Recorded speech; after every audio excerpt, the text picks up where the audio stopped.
Good afternoon, ladies and gents, and welcome to the Everything is Black and White podcast. It is the Monday show with me, Andrew Musgrove. I'm doing it solo this afternoon because Aaron is once again enjoying some time off. He will be back later in the week and we will run an episode where we're going to talk through who we would keep, sell, or loan from Newcastle United's current squad. But today, I'm going to run you through a survey that we're running on Chronicle Live. There is 7 questions to go through. I want you guys to take part as well. The link is in the podcast description box. So do click on that and give us your thoughts on these questions. It's all about Newcastle United's season that they've just had, as well as the summer to come and, of course, the next campaign. So loads to get into. Like I say, please do click on that link in the podcast description box and take part. Hello to Gary. Hello to Les. Hello to David and Jory Tune for life as well. Thank you for tuning in live. You guys in the YouTube comments, do let us know any of your thoughts on the questions that I'm going to answer in this episode. So I'm going to share my screen now for those watching live. So here we go. This is on the Chronicles website, as I say there, and you can click the link in the podcast description box. And we'll simply just run through the questions one by one. If you've got any other questions that aren't in this list of questions, do pop them in the comments and I will do my best to get through them at the end. So we'll start with question 1. And what's your verdict on Newcastle United's season? Best in living memory, very pleased, about what I expected, below par or unhappy. I hope no one's clicked unhappy. I hope no one's clicked below par. And I hope no one's clicked about what I expected. Because if anyone at the start of the season just gone, expected Newcastle United to win a trophy and to get into the Champions League, I'm not believing you for a single second. There will not be anybody on the planet who predicted Newcastle United to have such a successful season.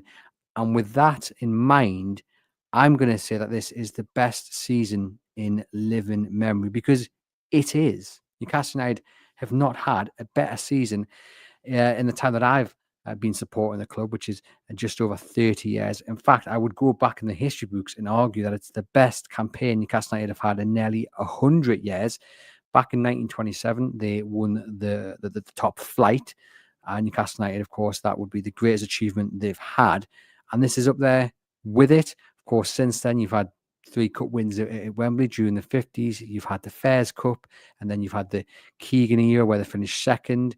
Obviously, second in the Kenny Dalglish. Then you had Sir Bobby Robson era where they finished 3rd, 4th, and 5th. And of course, Eddie Howe already had them finishing 4th a couple of years back. But this, by far, is the best campaign, I think, in my time as a Newcastle United supporter, but also, like I say, in close to a century, just simply because they won that cup, which was fantastic as it was.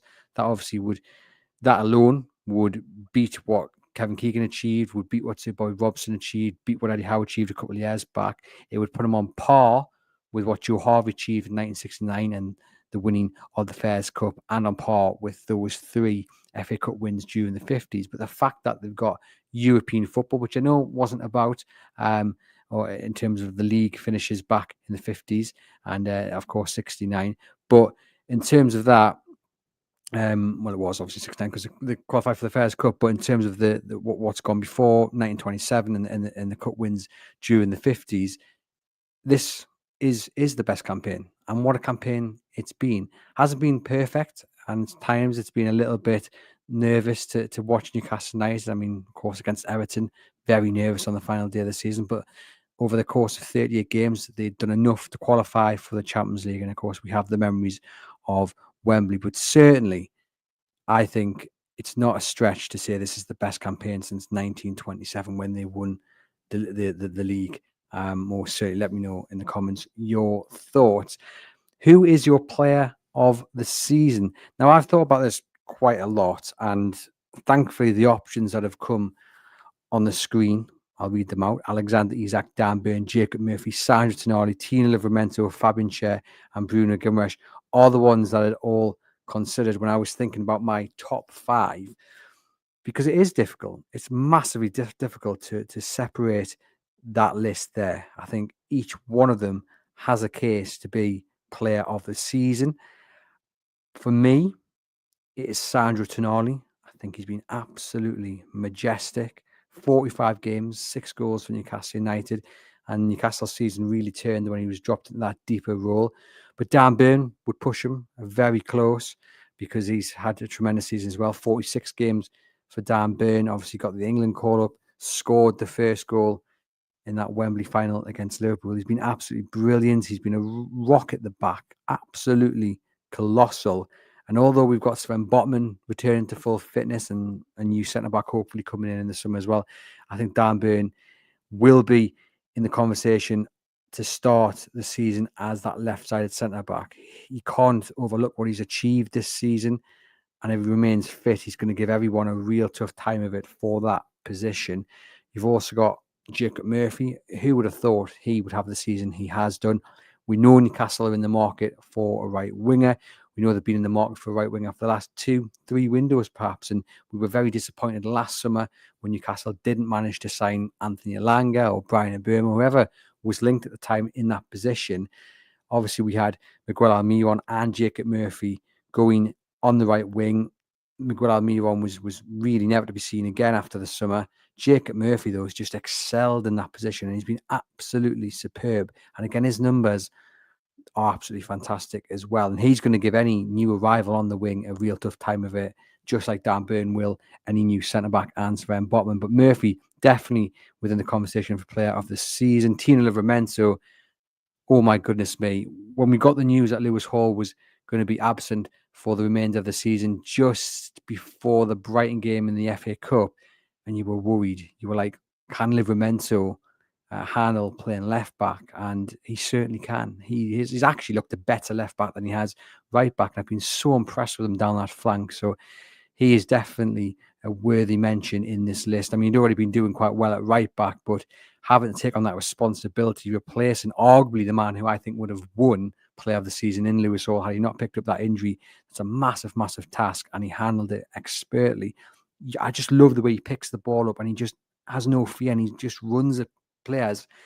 Close control with the ball. He's got that end product, but also defensively, he's quite solid as well. And he's so young and he's got the best years ahead of him. Fabian Schär, again, he's been fantastic. Not as good as Dan Burn, in my opinion, but I can understand why he's in that list. Bruno Guimaraes, for me, really showed what he was worth to Newcastle United in those final games of the season. I thought it was a proper captain's performance in the kind of final month or so. I thought he stepped up to the plate, really grabbed the bull by the horns and just dragged Newcastle kind of over the line for the Champions League qualification. That goal against Chelsea being the prime example to that point. But I think really as the season's come to an end, we've seen why he's got the captain's armband. We've seen why this time last season, last summer, there was talk of him leaving to go to Man City or whatever on a £100 million release clause. He is a fantastic player. And I think sometimes he goes under the radar with his performances. But he's with so much Newcastle. He's a great captain, great leader. But we certainly got to see that kind of end product as the season came to an end. And that was so important to Newcastle United clinching 5th place. Alexander Isak, look, he hasn't been his old self as the season's come to an end. And Newcastle United have gotten over the line. I think you have to give plaudits to Eddie Howe and the rest of the players for doing that, because when you've got a player like Alexander Isak, there's obviously a lot of responsibility on him, and you can sometimes over-rely as a team on that one-star player. And if they are not on form, then you are stuck. But what happened with Newcastle United in those final few weeks of the campaign, you had players stepping up. You had Bruno stepping up. You had Harvey Barnes stepping up, Sandro Tonali, all taking responsibility and filling that void that Alexander Isak, because he wasn't quite on form, wasn't quite fit enough, had appeared because he wasn't scoring the goals. And look, he still scored some really important goals. The penalty against Brighton, I mean, what a point that proved to be worth. But we really missed him as the season came to a close. Did look himself against Everton. Obviously didn't play against Arsenal. Chelsea wasn't really at it either. But Newcastle United, thanks to his teammates, still qualified for the Champions League. And what we now need to see this summer is Isak take a little bit of a rest. Eddie Howe obviously said a few weeks back that he wouldn't need an operation, so that shouldn't be a concern. But hopefully he can rest up, enjoy a good break, come back for pre-season, and start firing like he did at the early part, or really the mid part of the campaign just gone, because his numbers are still, fantastic. 42 games, 27 goals in all competitions. I think it's 23 in the Premier League. Those numbers haven't been reached since Alan Shearer back in, what was it, 2000, 2003. So it was a long time ago, more than 20 years since someone had reached those numbers in a black and white shirt. He's a tremendous striker. He's not going anywhere. Don't listen to anyone who tells you that he's going to join Liverpool or Arsenal. He's stopping at Newcastle United for many reasons. His contract runs until the summer of 2028, so time is on Newcastle United's side with that one. He's not asking to go. He's not pushing for a move, so that's in Newcastle's benefit. And if he did, Newcastle United, given the contract length, can pretty much ask what they want for him, and you would start, I think, at 200 million for a player like Alexander Isak. So he's not going anywhere, and why would he want to? Newcastle are in the Champions League, and they've won a cup, and hopefully they're going to spend big this summer. So it's the place you want to be for me at Newcastle United. And Alexander Isak is a major part of that. But yeah, for me, Sanj Tonali, player of the season. If I was going to pick my top 5, I would go Jacob Murphy, Bruno Guimaraes, Alexander Isak, Dan Burn, and then Sandro Tonali. Next on the list, we've got what was your moment of the season? Burns' Wembley goal, Alexander Isak's Wembley goal, qualifying for the Champions League, or lifting the Carabao Cup. I mean, there was a lot to say about the 4 choices we could pick here. Dan Burns' header against Liverpool in the Carabao Cup final is one of the best headers I've ever seen by a Newcastle United player. One of the best headers I've ever seen in competitive football, to be quite honest. He's such a long way out, and he gets the power and direction on it to pop it into the back of the net. Absolutely monumental goal. I mean, Newcastle United deserved it. They were the better side. That goal obviously gives them the opening goal in this final, and Newcastle just went on from there. What a special moment. It really, really was. I remember being in the press box at Wembley, jumping up out of my seat and celebrating, and then reminding myself where I was. Got to keep a bit of composure. You're meant to be totally neutral. You can't be celebrating in the press box, but Dan Burn, that's what he did to me. And I knew at the time just how good of a header it was, because you watch it and you just replay it over in your mind, and wow, and then you see the replays and it's reaffirmed. It's just a tremendous header. Not really sure why Liverpool decided that they were going to have the smallest man on the pitch marking the biggest man on the pitch, but that was what was clever about Newcastle in that game. They'd clearly done their homework. They knew that was Liverpool's setup, that when McAllister was on Dan Burn, so they just constantly tried to target it, and it worked. Dan Burn's goal will stay with me for a long, long time. Isak's Wembley goal, this is one of my favourite goals of the campaign, really. I think it's a real quality goal. And what pleased me a lot about it as well is that you had Harvey Barnes and Tino Livramento working down the left. Now, if you remember, that was only their second game they'd played together down that left, because the first game was against West Ham a few days earlier. Newcastle won that game 1-0. Harvey Barnes got the assist for Bruno Guimaraes, but both Barnes and Livramento had come in for a little bit of stick. Could Barnes replace Anthony Gordon, who of course had been suspended in that game against Brighton? Could Livramento, as we mentioned, replace Lewis Hall at left back?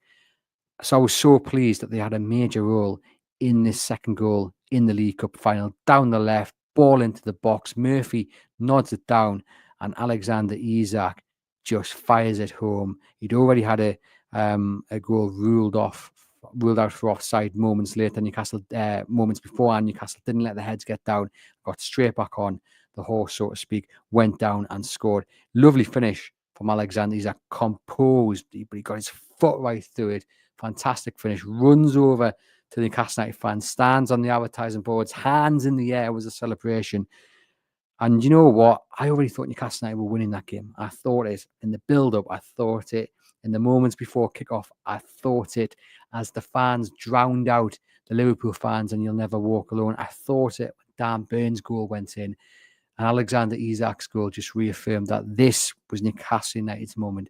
They were going to win their first cup domestically for 70 years, and they did do. Wonderful finish there by Alexander Isak. Now, of course, qualifying for the Champions League It's an interesting one, this, because obviously Newcastle United lost 1-0 to Everton on the final day of the season. So it wasn't the celebrations that we'd liked or expected. I think the majority of us did expect Newcastle to beat Everton and quite comfortably. I know I did, not underestimating them, but they had so much going against them, Everton, that Newcastle United, given what was on the line, I fully expected to turn up and win that game. As it was Everton had done their homework and they really did a number on Newcastle United, and we ended up very thankful that Aston Villa crumbled against Manchester United and lost 2-0. Otherwise, we'd be talking about Europa League qualification. So for me, qualifying for the Champions League is a massive, massive achievement for Newcastle United and Eddie Howe. I said last week, Eddie Howe is a miracle worker for getting Newcastle to the Champions League with the depth he's got on that squad.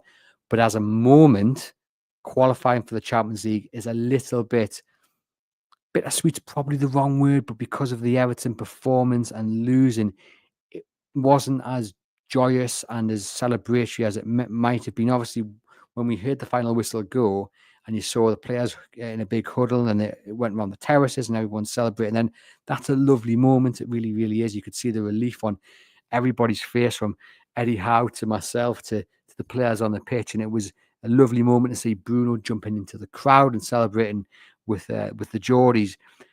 But that probably, as a moment, comes last in the list for me, just because of the match and the result itself. In the end, it didn't matter. Newcastle deserved to get in the Champions League. We would have been hard done by not to qualify, but just the fact they lost against Everton doesn't quite allow that moment to outstrip Burns' goal, Isak's goal, or lifting the Carabao Cup. Seeing the players lift the Carabao Cup was so, so special. I have to be honest with you, the one moment I would have put in this list if I was compiling this survey would have been the final whistle at the Carabao Cup final, because for me, that would eclipse all four of these options. That moment when we heard the whistle and the relief and the joy and the emotion and the tears and just, if you could bottle that feeling, you'd be a very, very rich man if you went on to sell it. That would be my moment of the season. Obviously, seeing them lift the cup, we had Trippier and we had Bruno in the middle.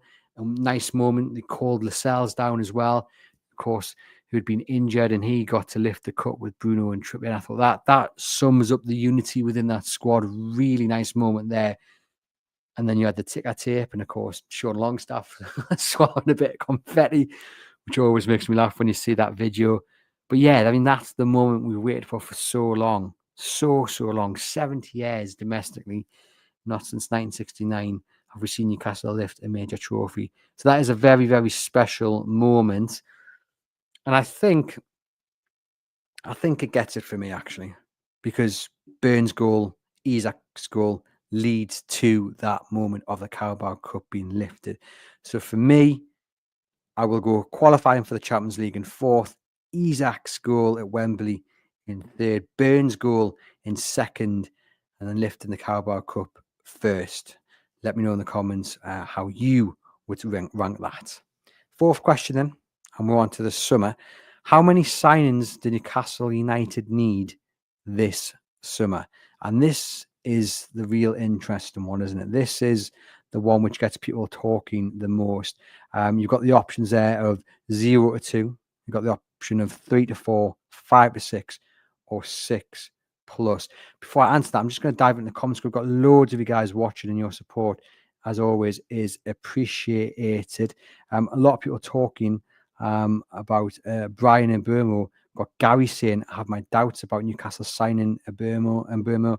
We've got Jay saying similar as well. And we'll get into Mbeumo in a moment as well, because the reason I've titled it on that is because he does come up in one of the next questions.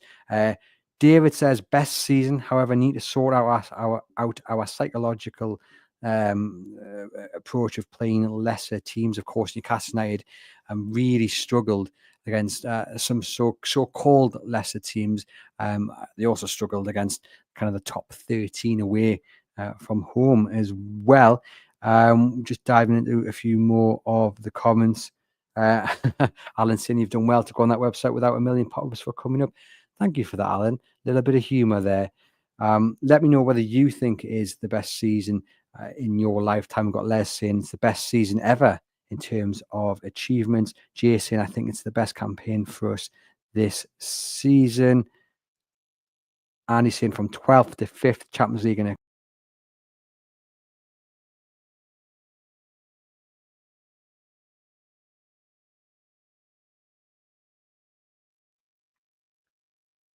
apologies there. I seem to have exited the studio. Not sure what happened there, but I am back in now. So apologies for that. Let me just get this survey back up. Do keep sharing your comments. Right, we'll answer this question then. How many signings do Newcastle United need this summer?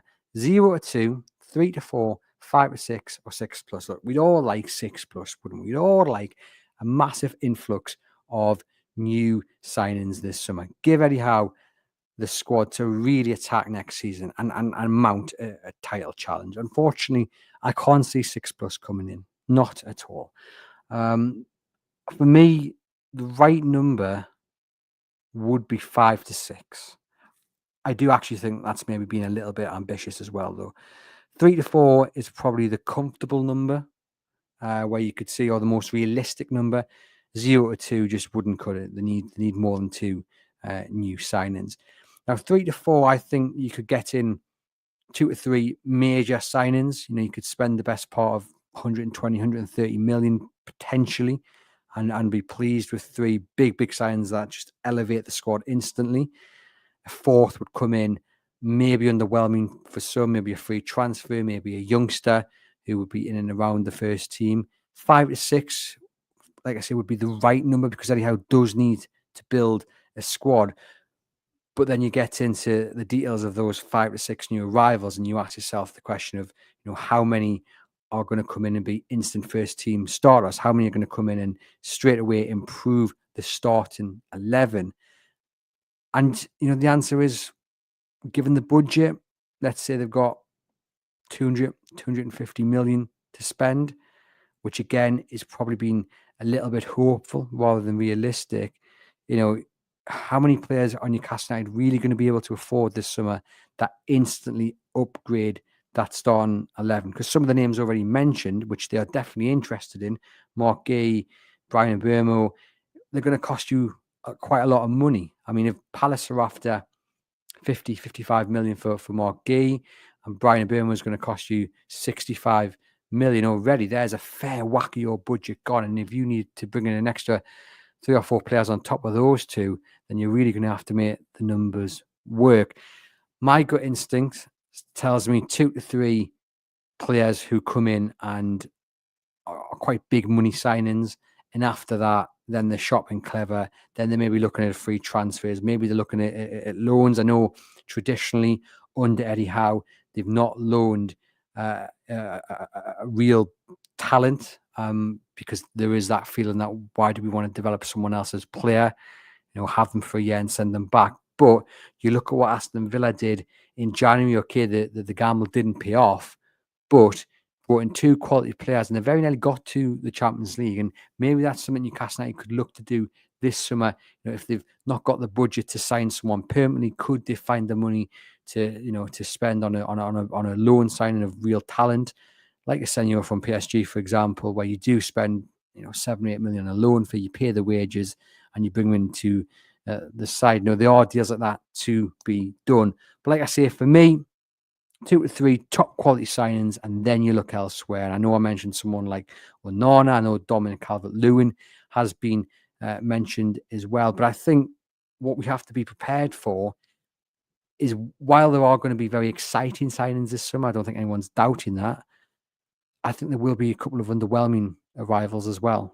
Because I just think when you're building a squad, you go after those big names that are the main foundations of that squad, but you also need those names that maybe don't excite as much. And that's maybe why there was so much pushback on suggesting Onana, or so much pushback when you see Dominic Calvert-Lewin link. But in a market where every penny counts, those are maybe the signings that complement the big money signings that I think will come this summer. So 5 to 6 would be the ideal number for me.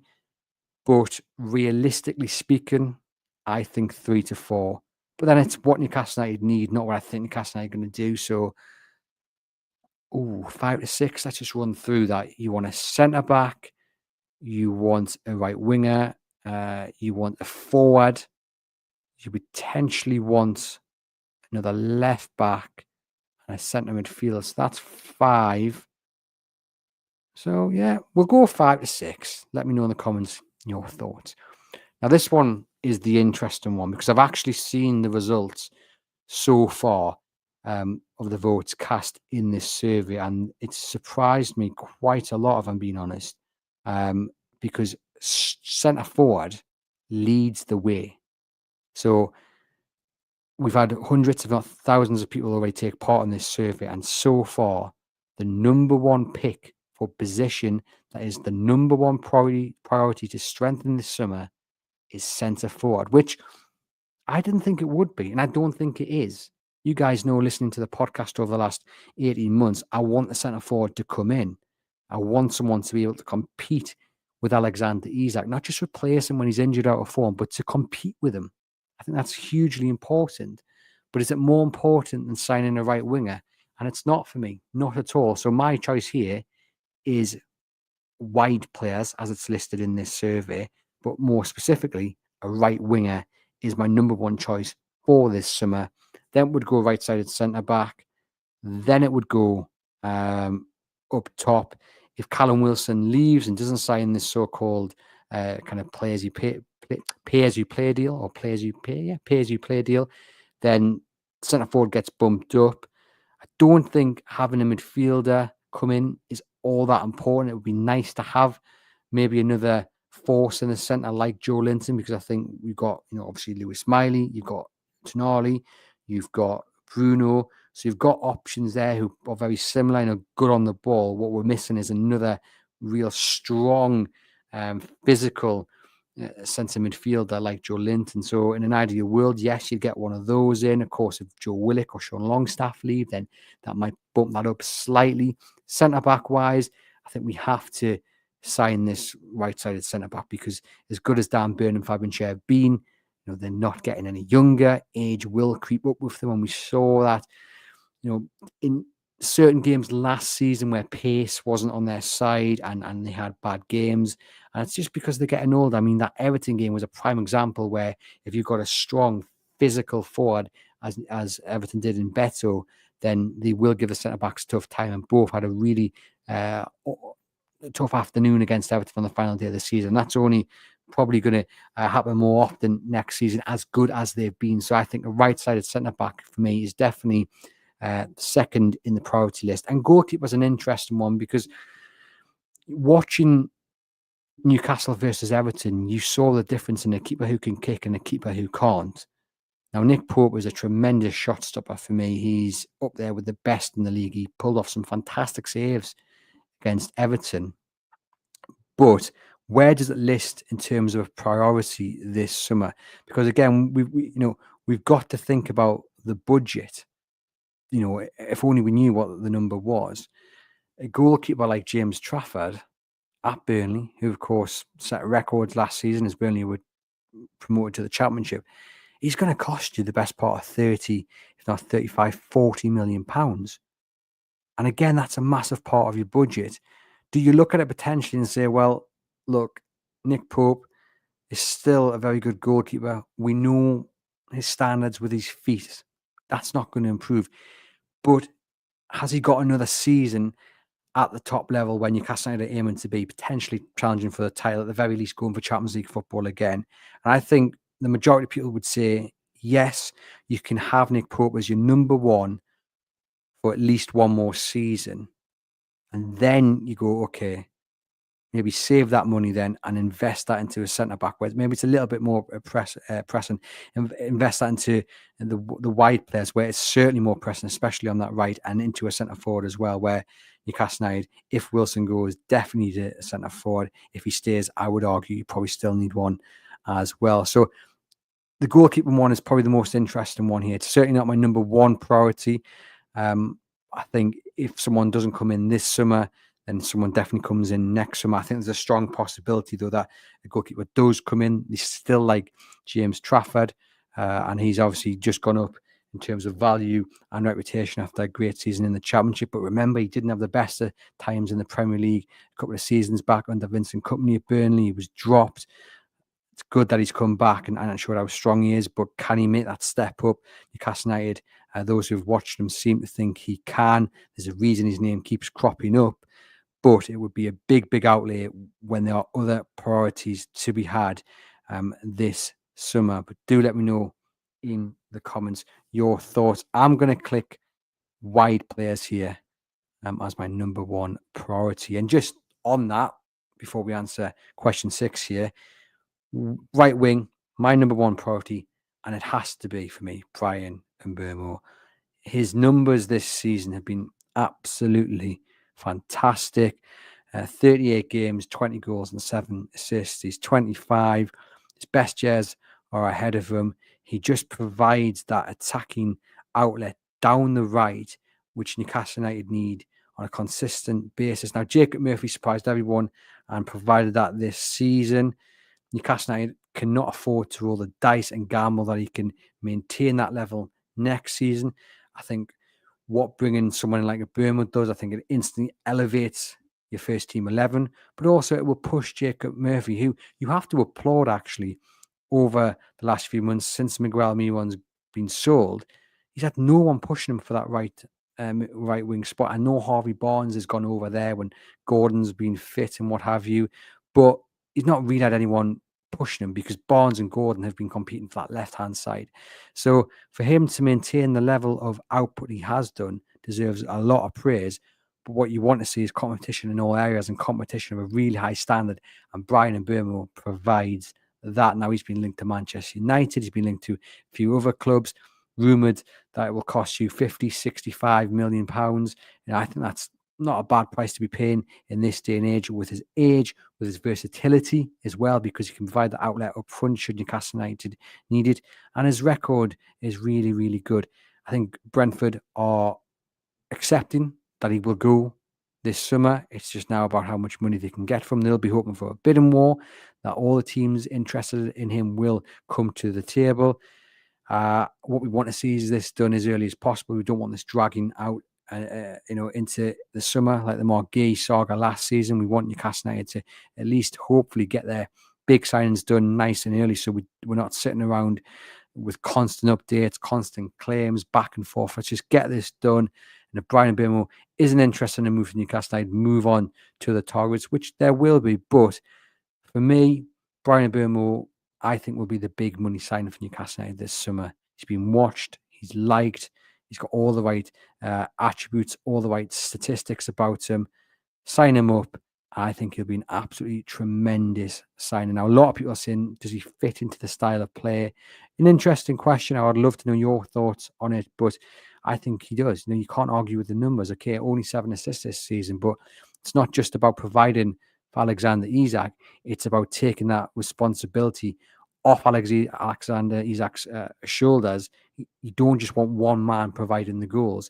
If Bryan Mbeumo can sign and he even just get 12 to 15 goals next season and take a bit of the responsibility off Alexander Isak, and I think you'll see Isak flourish because he's got more freedom about him.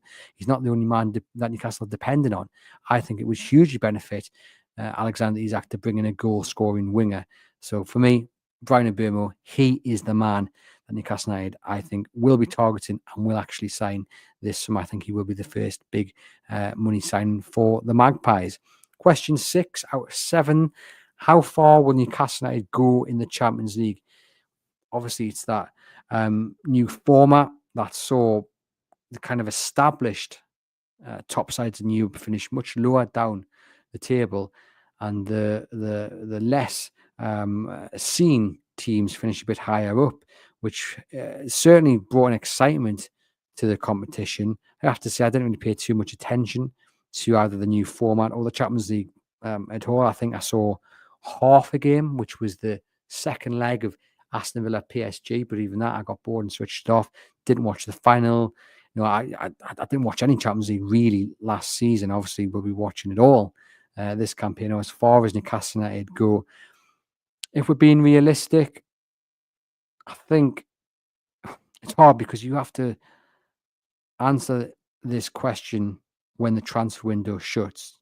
Because if Newcastle United have bought 4, 5, 6 players in and have got a really decent squad, then I think the last 16 is a realistic ambition in the Champions League. If, heaven forbid, it's more 2 or 3 signings in, then the league stage probably is more realistic because it will be testing on the squad, it'll be testing on the first team, and it all comes down to depth.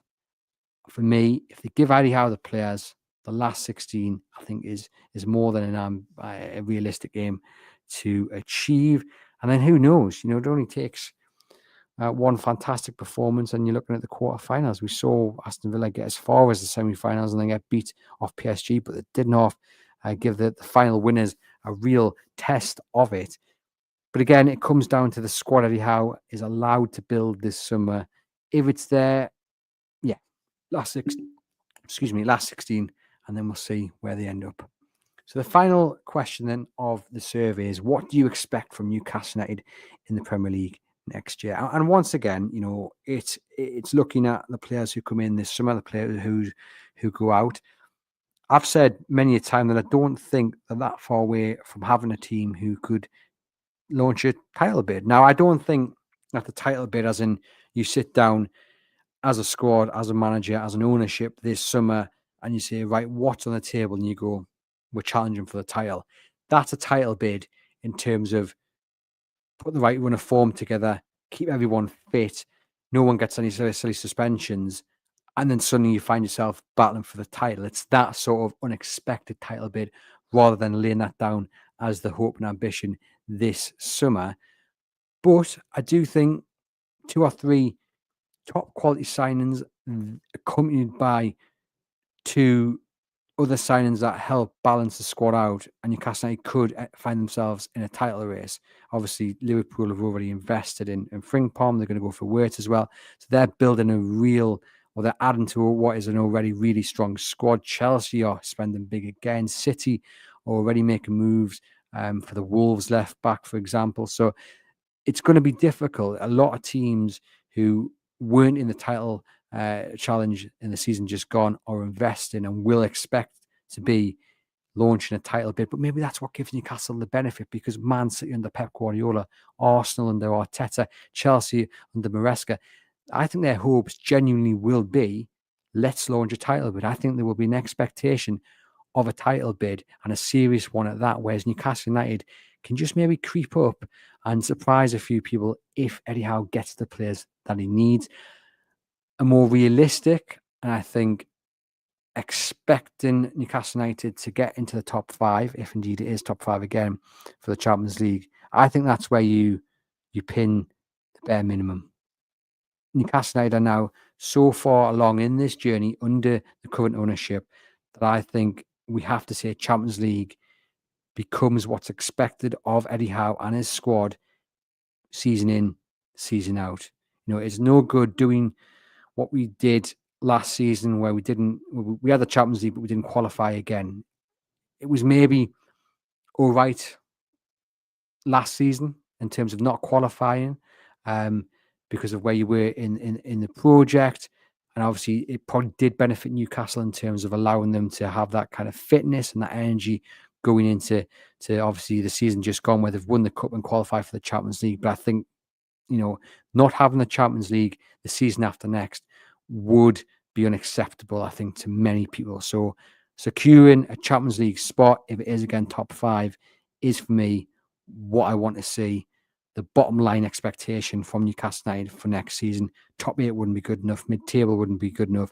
They're not going to finish in the low half. Relegation battle is just in there to give you an option. But challenging for a title, sneakily, unexpectedly, you could tick that. But for me, they have to qualify for the Champions League again. So I'm going to hit secure a top 5 place. So there you have it. What I'll do is I will just show you the numbers so far on this poll. Now it's going to run for a wee while yet, but you can see here what's really interesting. So what's your verdict on Newcastle's season? the best in living memory, 57% say it is. Player of the season, Sandro Tonali there, 48%. Dan Burn, 23%. Then Alexander Isak on 15. So my top three there. And you've got Bruno Guimaraes on 4%, Jacob Murphy on 6%. So that is my top five, with Murphy and Bruno switched around. Moment of the season, we've got lift in the Carabao Cup, which is probably no surprise, although Dan Burns' Wembley goal comes in at 39%. What a wonderful header it was. How many signings Newcastle need this summer? And these are now the interesting statistics here with these votes. So 3 to 4, 63% have voted for that. 5 to 6 players, 32%. And I do think 3 to 4 is the more realistic option. 5 to 6 is probably the more ambitious one, with 6+ being the unrealistic, dreamy one that you want. So 63% of you guys who have voted so far said 3 to 4 players to come in this summer. And this is the real juicy one, isn't it? Which position is the number one priority to strengthen this summer? 43% have said a centre forward, which honestly blows my mind. I want a centre forward in. Been banging that drum for as long as I can remember. But ahead of a right winger? Not for me. Not for me at all. And of course, it says wide players there, but Newcastle are going to hold on to Anthony Gordon. They're going to hold on to Harvey Barnes. It's exactly the reason why you won't see Jack Grealish come to Newcastle United, because they don't need another left-sided winger. But I am surprised at that. That centre forward at the moment leads the way in this pool. Obviously, they were keen on Liam Delap, but he looks like he's off to Chelsea, so they're going to have to move their priorities elsewhere. And the big dilemma Newcastle United have got is, how do you sell a move to Newcastle United, knowing that the first question they're going to ask is, well, am I first choice? And you're going to go, no, Alexander Isak is. But I don't know if that's as big as a problem as it might seem. Now, obviously, the rumours that came out about Delap was that they couldn't really sell him a move because of that factor, that Alexander Isak was going to be first choice. But I think if you're a striker and you're offered Champions League football, you will get a fair amount of games. You're offered to become a hero here at St James's Park, decent wage as well. It's a very, very attractive proposition. And also Delap, it goes to Chelsea. I mean, they look like they're about to sign 2 or 3 other strikers. So it's going to be really interesting to see what happens at Chelsea. But Chelsea are looking like blowing that theory that you can't have 2 or 3 top quality strikers competing with each other out of the water. And I think what we have to look at is having at least 2 top quality players in every single position. That's what you need. And at the moment, Newcastle up front haven't got that. They've got Alexander Isak, who was fantastic, Callum Wilson, who you just can't rely on. And if it was me making the decisions, I would let go in the summer, although I could see him staying with a bit of a clever contract. William Sula, I think, looks like a real talent to come in the years down the line, but you can't rely on him next season to fill in for Alexander Isak. And I think, if anything, he's probably more of a winger than a striker at this present time. So I think Newcastle United do need to go and sign a centre forward. Who that will be, I have no idea. I've mentioned a couple of chaps playing in the Belgian leagues, which they could take a look at. It would be a little bit of a cheaper option. They're not going to spend huge, I don't think, on a striker. I don't think they will spend the majority of their budget on a striker. Of course, if they bring someone like Brian Mbeumo, I've mentioned his versatility there. He could offer something. But again, would you then have to keep Callum Wilson for that to be an option? And also Mbeumo on the right playing well, if then he's shifted into a centre forward option, or you kind of breaking up what's working for you on the assumption he's playing well on the right. Yeah, it's an interesting one. It really, really is. But I'm still hoping they're going to sign a centre forward. But for me, the wide player, especially on the right, is the more pressing priority. How far will Newcastle go in the Champions League? 47% have said the last 16, 34% have said the quarterfinals, with 3% saying winners. So there you go. And what do you expect from Newcastle in the Premier League next year? And 73% have said secure a top 5 place, which is what I said as well. And I do think that has to be the bare minimum. 19% have said challenge for a title. So there you go, ladies and gents. Do make sure you take part in the survey and let me know your comment, your thoughts on it. I'm just going to read some of the comments on our live here on Facebook. Hello to Darren, who's just joined us. Very nice to see you. We've got someone asking, how many more players do Chelsea want? They are working the market well. Darren says, the lap, a strange one to go and sit on the bench at Chelsea. Yeah, totally agree with that. Although Peter says Delap will play at Chelsea. The whole Delap move is being spoken about quite a lot live in the comments. Mello says, easier for him to challenge Jackson. No way that he would start over Isaac.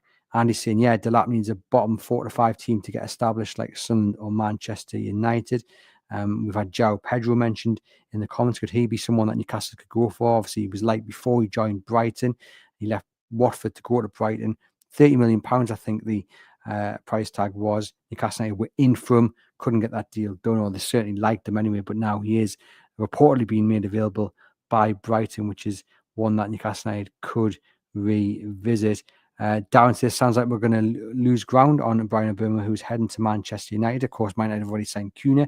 Newcastle United also we're in for. I think this is really interesting as well. We're seeing teams already making massive strides in the transfer market. Manchester United, Liverpool, Chelsea, and hopefully Newcastle United can follow in the coming days and weeks to, I think, just to give everyone a little bit of a boost, but also to really show just how much they really do mean business.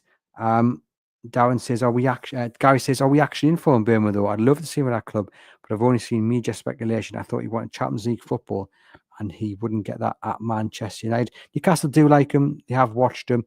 It's no secret that he's on their list alongside Mark Gay. It's just whether he wants to play Champions League football. I mean, how much does he really want Champions League football, or will he go to Manchester United, who've proven that they are still a massive draw for players, i.e. Cunha going there?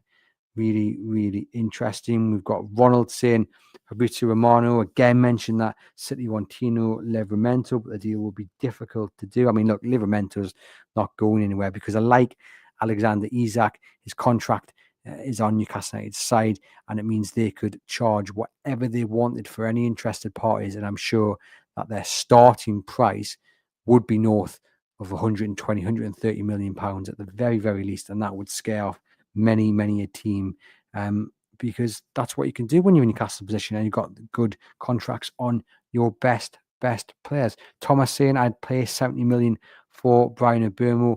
Point Mag saying Dom Calvert-Lewin has scored 17 goals since the 21-22 season. He is not a credible option. Jake saying we need a right winger desperately. Jay saying if you go for Mbeumo at a higher price, you have less for other fields. Yeah, very, very true. And it's all about getting that balance right, isn't it, with the budget? But I think it'll be very fluid. I think if the right players there, they will look to make a move for him.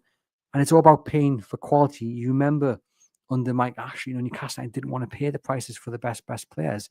And that allowed them to stagnate. We're on a total different ownership where the ambition is there. They've got a priority of players. They've got a hope of where they want to be, but they've also got a massive plan of how to get there.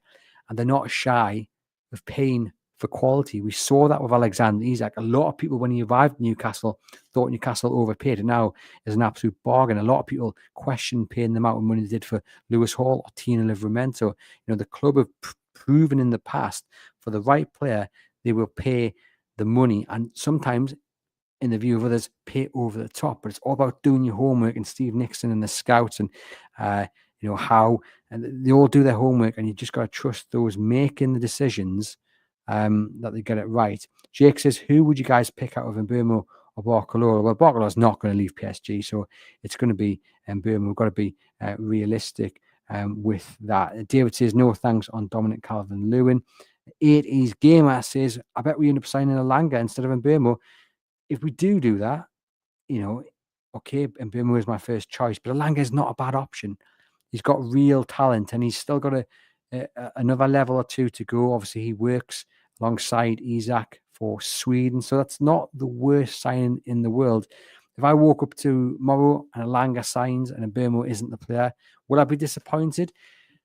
Only for a fleeting moment, because I still think Alanga is a fantastic player, and we probably costs less than a Mbeumo as well. So I wouldn't be crying myself to sleep at night because they signed the Langer at all. So I don't think it's necessarily a downgrade on that, although Mbeumo would be my first choice. Jay says, I hate myself for saying this. I don't think we will get Mbeumo. Point Mag saying, I think we need a couple of statement signings. We've looked like a club that's not investing. We need to raise our profile. And I think you will get those statement signings. What's happened in the last 3 windows, it's just FFP. That's what stopped them. The want and the ambition to invest is there, but they've been very wary being caught out by FFP. And obviously we saw last summer scrapping around trying to sell players, and Minter left, and now Anderson left as well. You don't want that to happen this summer, and it's not going to happen because they've been very, very clever and very, very wary of that. So they've made the right choices, they've made the right decisions, and we should see them investing heavily this summer. Newcastle United, the squad needs it. Eddie Howe needs it to invest and to build a squad capable of competing on all 4 fronts. So, I get the point there about not looking like a club that's investing, but the hands have been tied, by FFP, and this summer will be very, very exciting. Thomas says, I would be disappointed if we don't sign Mbeumo. Ronald says it would be also interesting to see who we offload as well. And I agree with that. I think Sean Longstaff will go this summer. I think Joe Willock will go this summer to either a Fulham or a Palace. I can see Callum Wilson stopping. I think Matt Target will go. I think one of the keepers has to go, whether that be, I think Vlachodimos will go, and then it's whether kind of John Ruddy or Martin Dubravka go. But I wouldn't be surprised to see Dubravka stop, to be quite honest with you. Elsewhere, there's not really anybody else. Emil Kraft, Jamal Lascelles will stay. The back line will stay. I think Kieran Trippier has now done enough that he will stay as well, unless a silly bid comes in from maybe a Middle East side. So Sean Longstaff and Joe Willock for me are the ones I can definitely see going. Matt Target, Nick Pope's been talked about in terms of Leeds. That won't happen unless someone like James Trafford comes in. They haven't got assets that you'd be happy selling that's going to raise you a lot of money. Obviously, any money you get for Sean Longstaff is pure profits. That's fine.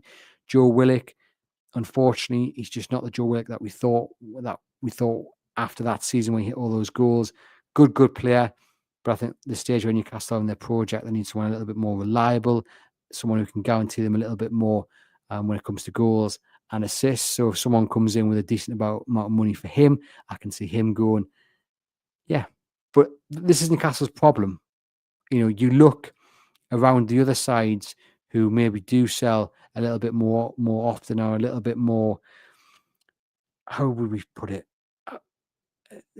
I'm trying to find the right words when it comes to selling. You see them selling bigger names to raise cash. Newcastle United have not got that. They have not got the assets who are going to raise you a lot of money.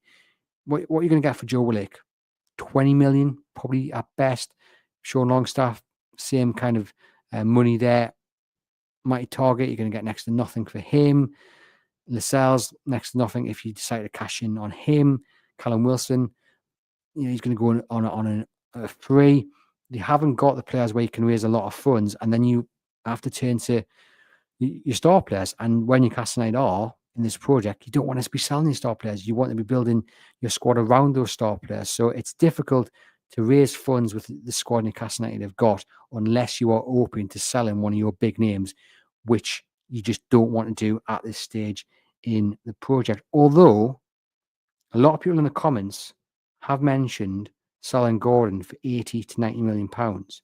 And I think that probably comes on the back of his performances towards the end of the season. Obviously, subbed at half-time against Everton, did absolutely nothing there. Got sent off against Brighton in the FA Cup, missed the cup final. Harvey Barnes has done really well in his absence. Since Gordon's come back in, we've seen nothing of the Gordon of old. And I think a lot of people have taken those performances since he's come back in and have said, actually, no, we are open to selling them. But make no mistake, Gordon is such a talented player.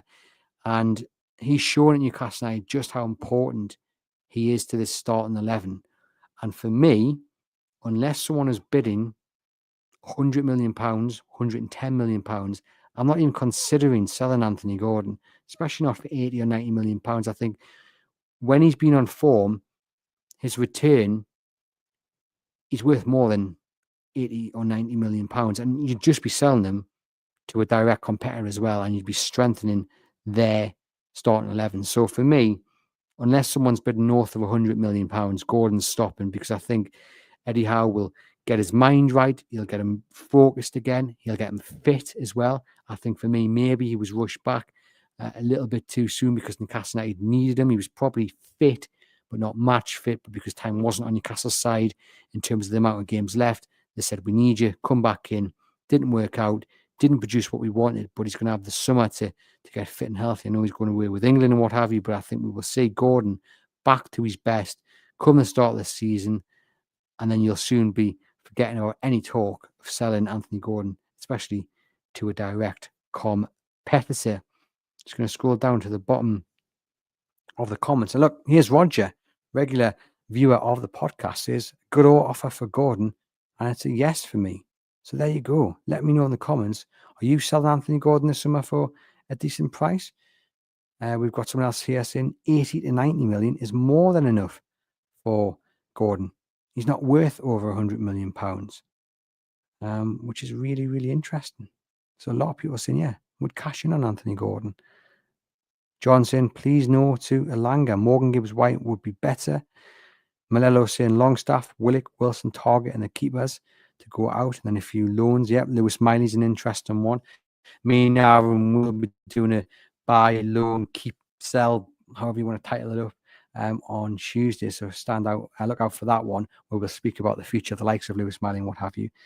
Mikey says, do you think we'll bring anyone in this 10-day window? I would like to think so, because I do think Newcastle United need to hit the ground running in the transfer market. I don't think their plans will be impacted by the exit of Paul Mitchell at all. I think their plans will already be locked in, and you'll have Steve Nixon and others leading those negotiations for whichever player top the list. And I think Paul Mitchell will want to go out in glory, and hopefully that means him signing a big name player. 10 days isn't a lot of time to do business. A lot of the dealings that we've seen already at other clubs have happened because there's release clauses there. So that makes things a little bit easier when it comes to those signings. We saw, for instance, Chris Wood. We know he had a release clause at Burnley.